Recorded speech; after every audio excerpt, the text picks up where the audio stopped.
What does this light switch do?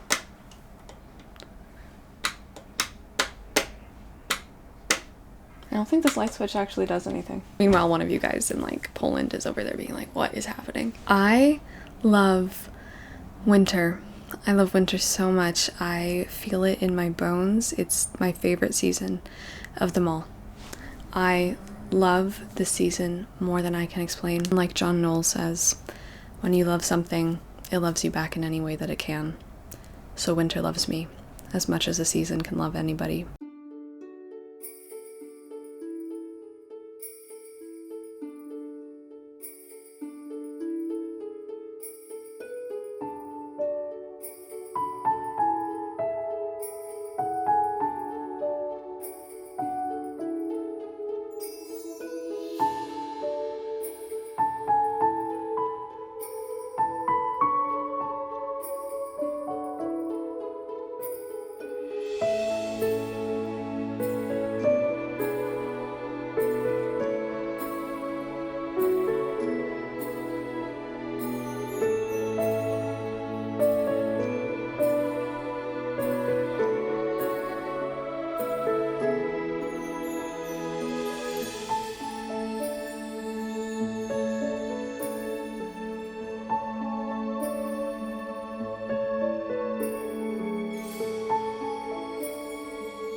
I've had this candle. I took this from my parents' house. We have had this candle since I was a baby, I think. I think we burned it once. I found out it has a quote from Tennyson on it that says, "The silent snow possessed the earth and calmly fell on Christmas Eve." Anyway, so I've just kept this as like decoration. Anyway, you're here for some freaking book recommendations, so let's get into it. This is one of my favorite videos all year to make. I think I've done this for 3 years in a row now, so I'll link the other two below or above. If I'm being honest, I think this is probably one of my favorite lineups I've ever done, because every year I read new winter, Christmassy books, pretty much. Wait, let me just tell you which one. Okay, none of these actually focus. I think one. But not even really. One focuses on Christmas, and that's it. These are just cold, seasonal books full of snow, joy, love, and anything that I think would be perfect to read in December or the colder months, if that is where you're living right now, or even if you're not. Let's get started. I love this list. So many 5-star reads on here. The first book I'm going to recommend to you, this just has such a place in my heart. I found this when I went to Banff. I got it at the Mountain Lights bookstore, and it was like a bookstore. It was in a hotel that looked like a castle right next to, and like looking out onto the mountains and Lake Louise. They had this cute little bookshop that looked like it was out of like Hugo Cabret or something, and they had a ton of Canadian authors, and the book is Icefields by Thomas Warton. I Love this book with my whole heart. I wasn't really expecting to enjoy this because it's historical fiction set in Jasper in Alberta, and I don't know, I had a weird vibe that I wasn't going to enjoy it. I loved it. I could not put this book down. I started it in Banff and devoured the rest of it when I got home. Pretty much ignore, if you don't like historical fiction, ignore the fact that it's historical fiction because it just feels like it's happening right now. This follows a variety of characters who come to Jasper National Park. I don't think it was a national park yet at this point in time, set in 1898, but it follows so many subsequent years. We're primarily following this doctor named Edward Byrne, and he goes out onto this expedition onto the ice fields of the Athabasca Glacier, and he falls through a crevice. He's trapped down there for a little bit of time, and when he's down there, trapped in the ice, like hanging upside down, he sees something that changes his life.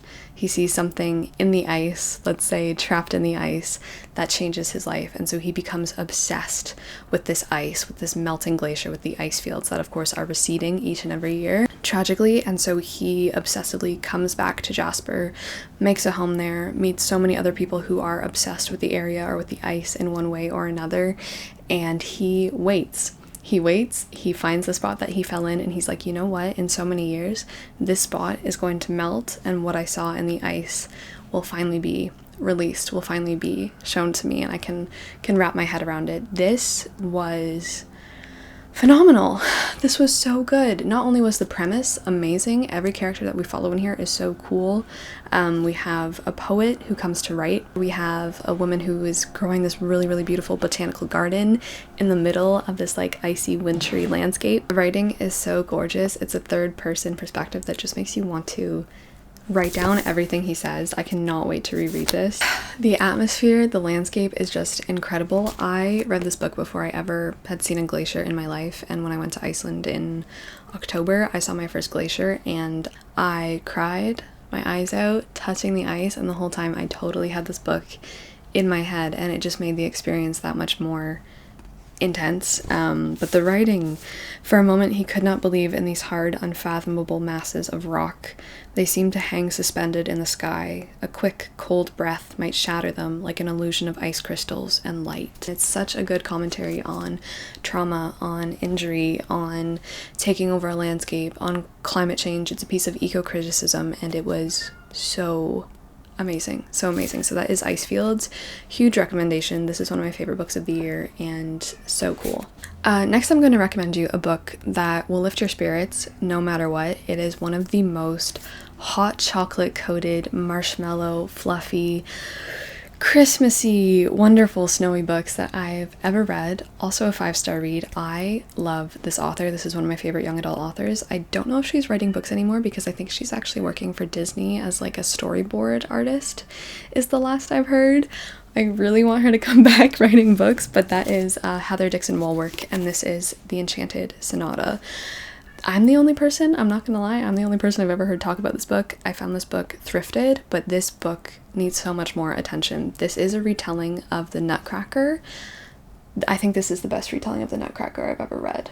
If you read this book, you'll kind of see yourself how she deals with the really beautiful story of the Nutcracker and like what changes and tweaks she makes. But in this one, Clara is pretty much a piano prodigy. Well, she's not really a prodigy. She's worked really hard for it. And she's set to perform and I think compete in this musical contest. But one night before the competition, her performance, she sees this Nutcracker under her Christmas tree at home, and she's like, that's super weird.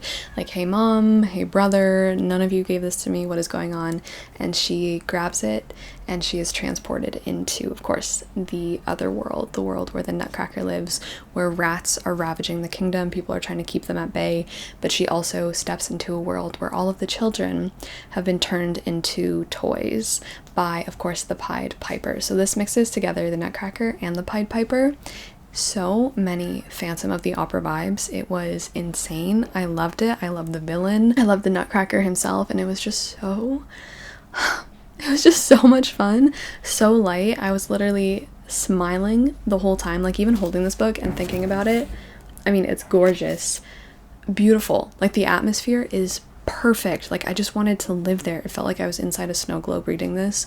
There is this candy emporium that has so much great like sprinkling of joy throughout the book. There's so many different relationships.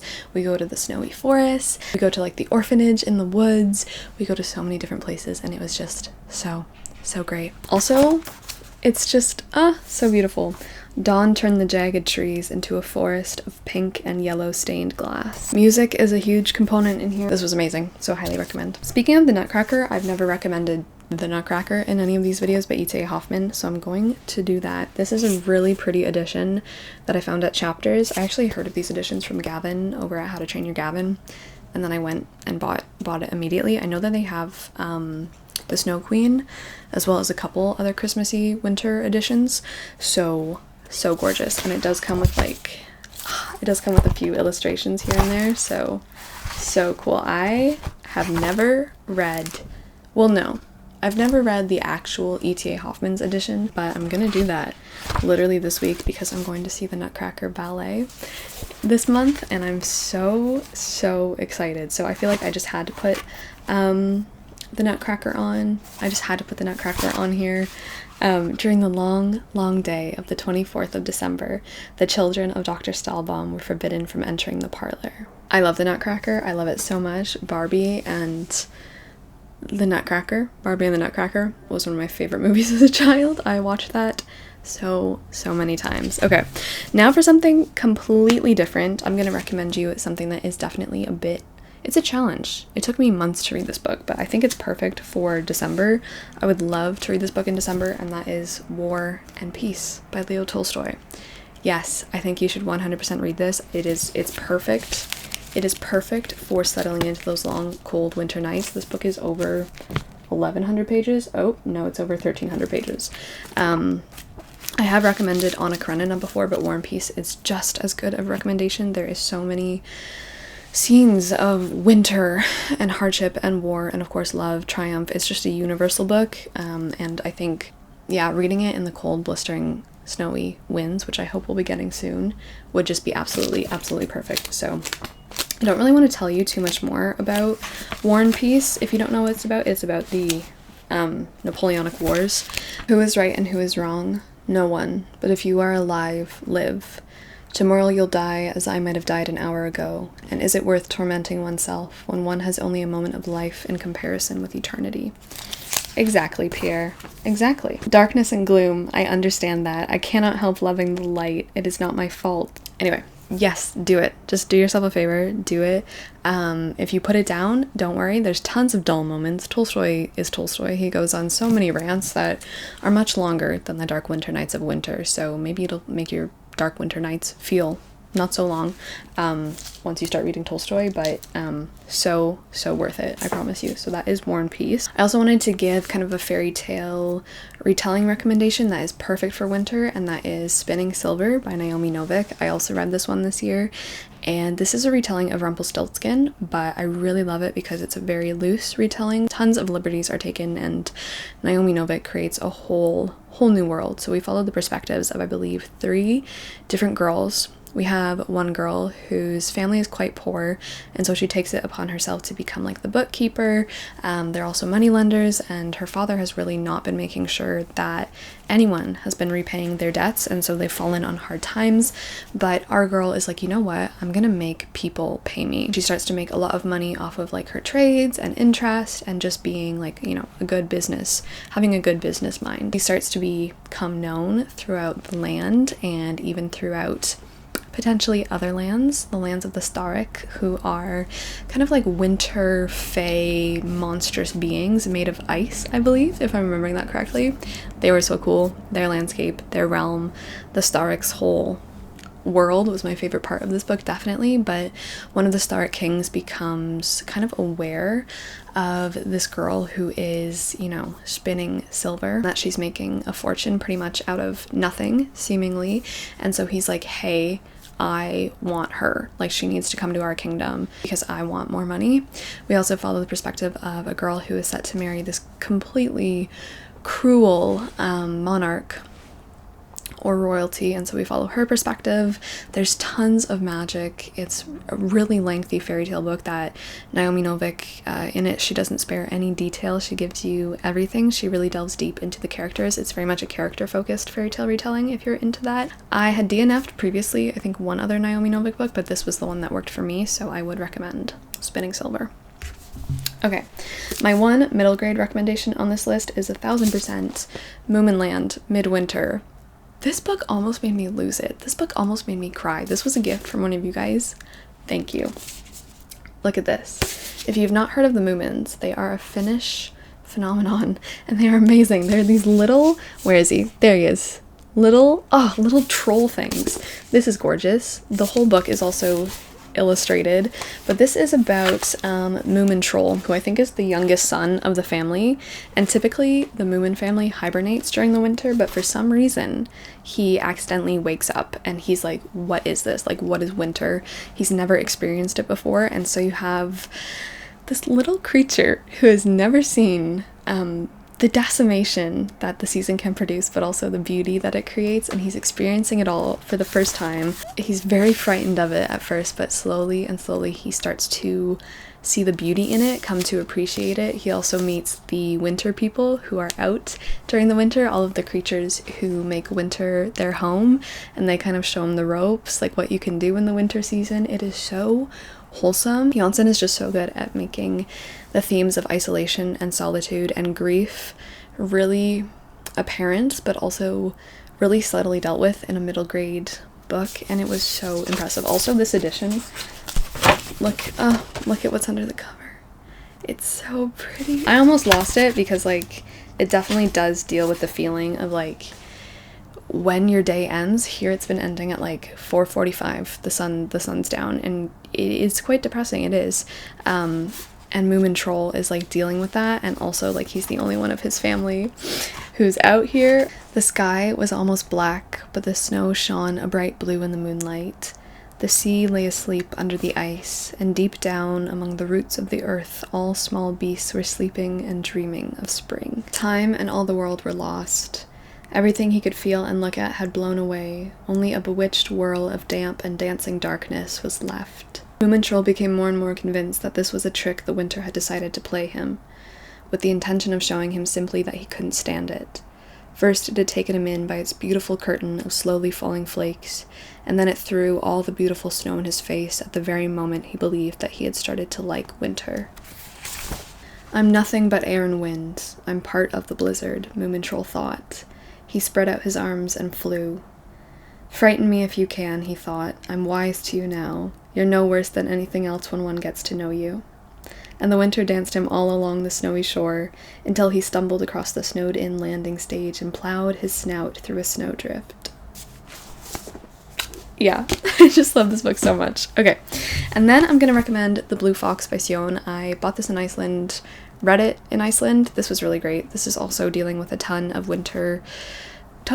It's just winter. It's cold. It's dark. There's snow. There's a mountain. There's a priest going after this fox, this blue fox, for its pelts. It's also very fable-y, very fairy tale-esque. It's very short, bittersweet, I would say. It deals a lot with relationships, with consequences, with unknown identities, with the transformation of other identities, and really cool. Kind of the complete opposite, something very sappy, well, there is a ton of romance in here. I read this last year. I didn't love it, but I think, and I know a lot of people love this book, and that is Christmas at the Island Hotel by Jenny Colgan. I did 100% pick this up because it said hotel in the title. So we are on an island off the coast of Scotland, and we're following our protagonist who is working at this hotel that is on hard times. It's really run down. The owner, the person who owned the hotel and who bought it, he's died, and he's left it in the care of his husband. And so his husband is like, you know what, I have to fix this hotel up for him. I have to get it running. Like, this is his legacy. And so he's really trying his best. You follow so many different perspectives in here. We have our girl who works in the kitchens, and she has to train this unbearable, insufferable boy who we find out is actually royalty. He's from, I think, this made-up country, actually. It's definitely the trope of, you know, his father has had enough of him, he's been acting up, and so he sends him to this remote island to learn how to work. So he has to work in the kitchens. He doesn't know what he's doing because he's been so privileged and coddled his whole life, and he hates it there, but of course they strike up something of a hesitant friendship, or maybe something more. We have tragedy, we have so many people going through it, and throughout it all, like, the hotel stands at its center. This was too cheesy for me. This felt like a Hallmark movie to me, but those are staples that so many people love. So if you want a Hallmark movie in book format, Christmas at the Island Hotel is for you. Then I was like, is there a manga that is perfect for winter? And there is, and it's Kitchen Princess by Natsumi Ando. I freaking love this. There's a section in here where our protagonist, Nijika, who is an aspiring chef, she's like amazing. She's so good. She goes to a school that's very prestigious because she wants to find her flan prince. Yes, the flan prince. Because he was a stranger who helped her when she was little after the death of her parents. He made her smile again after giving her some flan, and she was like, damn, that was some good flan. I have to find him. And so she goes to the school because he thinks he's there, and there she kind of has to fight off all the prejudice that, like, everyone is just so nasty to her because they are pretty much just like, hey, all you do is cook and bake, but like, look at me, I'm a model, I'm a star soccer player, I'm a piano prodigy, and no one really takes her occupation, her talent seriously, because cooking and baking are relegated to like the bottom of the scale. It's just like, you know, it's like home economics, no one cares, but like, she really shows you how important it is. I was so impressed with this manga. This manga dealt with so many topics, so many cool explorations around food. Not only that, but it was so heartwarming. There is romance, it's quite silly, but like, it's so bubbly and sweet, but it also deals with topics like eating disorders, grief, because she's still dealing with losing her parents, and it was just so nice. The reason I put it on this list is because there is a Christmas section in here, and this book does actually come with like the recipes. It lists how to make things. So one chapter is Christmas cookies, and so she makes Christmas cookies. They have this whole Christmas show, and like, oh, it's just so good at their school, and she makes cookies for it. Just very sweet. It has such a special place in my heart. I really need to get volume 3. Like, I desperately need to get my hands on volume 3 because I really want to read more. Is it my favorite manga of the year? No, I don't know because I read Hunter x Hunter this year, which I also need to get back into. I don't know, but I love this. Highly recommend. The final book on this recommendation list for cozy winter snowy books is a book that I am going to be reading soon, and if you know, you know. Have you ever wanted a murder mystery? Have you ever wanted an Agatha Christie book set in winter or Christmas? Look no further, because it's Hercule Poirot's Christmas. Yes, Agatha Christie wrote a whole Christmas-themed book from Poirot's perspective, and of course there's a murder. Am I gonna try to solve it? I don't know. Maybe Christmas is the time I will actually get one solved, but I'm gonna put that on here because I'm so excited to read it. I'm gonna start it whenever it finally arrives in my audiobook library, and of course, murder mysteries? I don't know, murder mysteries and Christmas murder mysteries, cozy murder mysteries, that's a good time. A good time. So those are my recommendations for you this year. I'm really happy with that list, honestly. I just love so many of those books. So if you have any more winter book recommendations for me, let me know. That is where I'm going to leave you. I'm gonna go put all these books away. I want to say thank you so much for watching. Yeah, I love doing these videos every year, and I can't wait to continue the tradition. So happy December. I'll see you in my next video. Until then, stay warm, stay cozy. Ciao.